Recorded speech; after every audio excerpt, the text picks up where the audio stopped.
In 1909, a British intelligence officer named John Coleman made a startling claim. He alleged that the world wasn't run by governments, presidents, or prime ministers. Instead, he said, true power rested in the hands of 300 individuals who met in secret to control global events. They called themselves the Committee of 300, and according to Coleman, they had been pulling the strings of world history for over 2 centuries. But Coleman's revelations came at a cost. He was discredited, his career destroyed, and his life threatened. Yet his claims about this shadow government have only grown more compelling with time. The Committee of 300, also known as the Olympians, allegedly traces its origins to the British East India Company in the 1700s. This wasn't just a trading company. It was a private corporation that controlled entire nations, commanded armies, and generated wealth that dwarfed most countries' treasuries. When the East India Company was officially dissolved in 1874, Coleman claimed its leadership didn't disappear. They evolved, forming a secret council that would continue to wield power from the shadows. According to Coleman's research, the Committee of 300 operates as a shadow government above all national governments. They don't seek political office, they control those who do. They don't own companies, they own the people who own companies. The alleged membership list reads like a who's who of global power. European royalty, banking dynasties, media moguls, tech billionaires, and political figures from across the spectrum. Names like Rothschild, Rockefeller, Windsor, and Warburg appear prominently.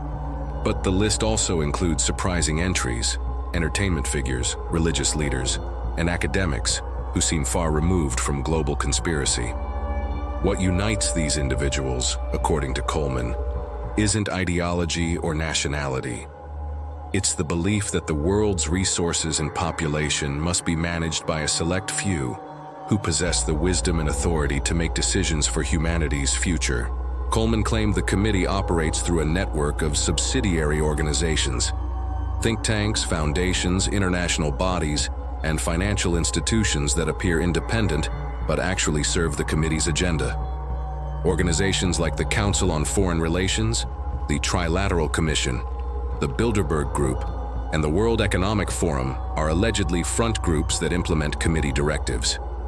The committee's goals, according to Coleman, include population reduction, centralized global government, elimination of national sovereignty, and the creation of a post-industrial society where a small elite rules over a much smaller global population. But how much of this is verifiable? Coleman's background lends some credibility to his claims. He served in British intelligence and had access to classified documents. His knowledge of intelligence operations and global power structures is demonstrably extensive. However, many of his specific claims remain unproven. The alleged membership list, while containing real, powerful individuals, has never been independently verified. The committee's supposed meetings and decisions are documented only in Coleman's writings. Yet certain patterns in global events do align with Coleman's descriptions of committee objectives. The push toward global governance, the concentration of wealth among fewer individuals, and the coordination of policies across supposedly independent nations all match his predictions. Dr. Carroll Quigley, a Georgetown University professor who taught Bill Clinton, wrote extensively about similar power structures in his book, Tragedy and Hope. Quigley had access to the records of what he called the Network, a group of influential individuals coordinating policy across national boundaries.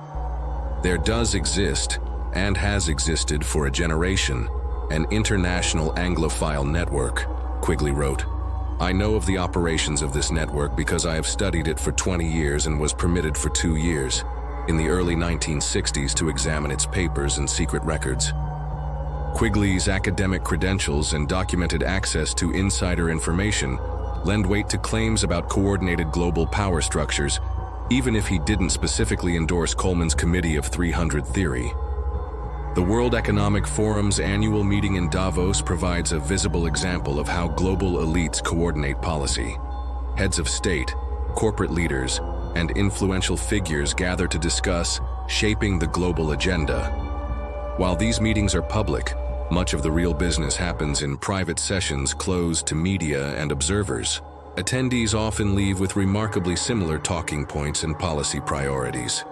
Klaus Schwab, founder of the World Economic Forum, has openly discussed the need for a great reset of global capitalism and the creation of stakeholder capitalism, where corporations serve broader social goals rather than just shareholders.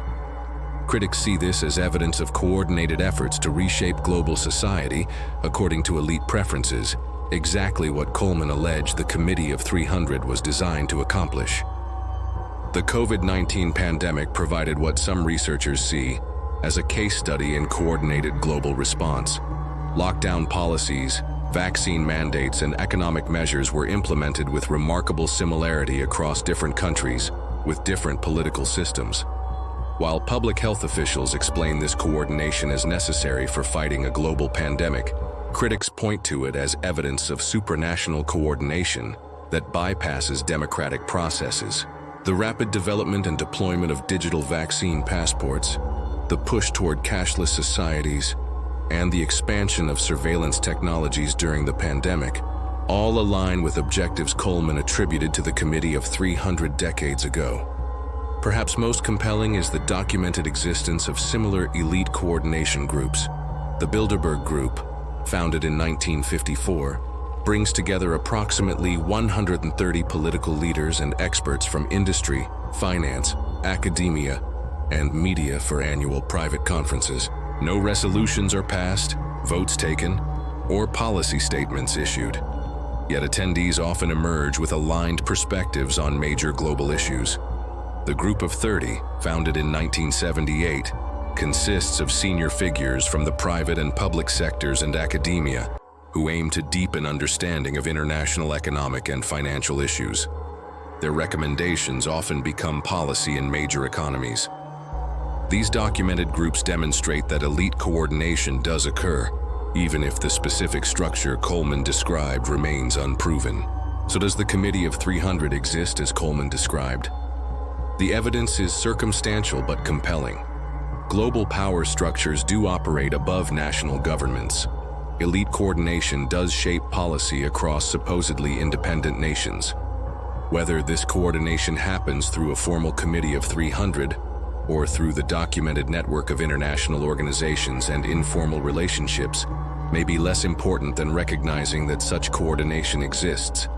The concentration of wealth and power among fewer individuals has accelerated dramatically in recent decades. The richest 1% now control more wealth than the bottom 50% of humanity combined. This concentration of resources inevitably translates into concentration of influence over global events. John Coleman's warnings about the Committee of 300 may have been ahead of their time.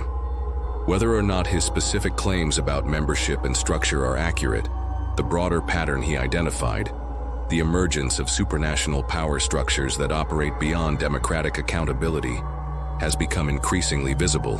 The question isn't whether powerful people coordinate to advance their interests. They obviously do. The question is whether democratic institutions and civil society can maintain meaningful influence over decisions that affect billions of lives.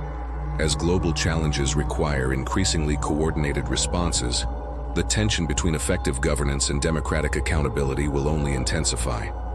The Committee of 300, whether real or symbolic, represents our fears about power exercised in darkness, beyond the reach of those it affects. Thanks for watching Dark Thoughts, where we delve into the shadows of reality that others are afraid to explore. Special thanks to our supporters who make Dark Thoughts possible. Every episode is dedicated to our community members who allow us to explore these controversial topics. So, until next time, question everything, fear nothing, and remember, the darkest thoughts often lead to the brightest truths.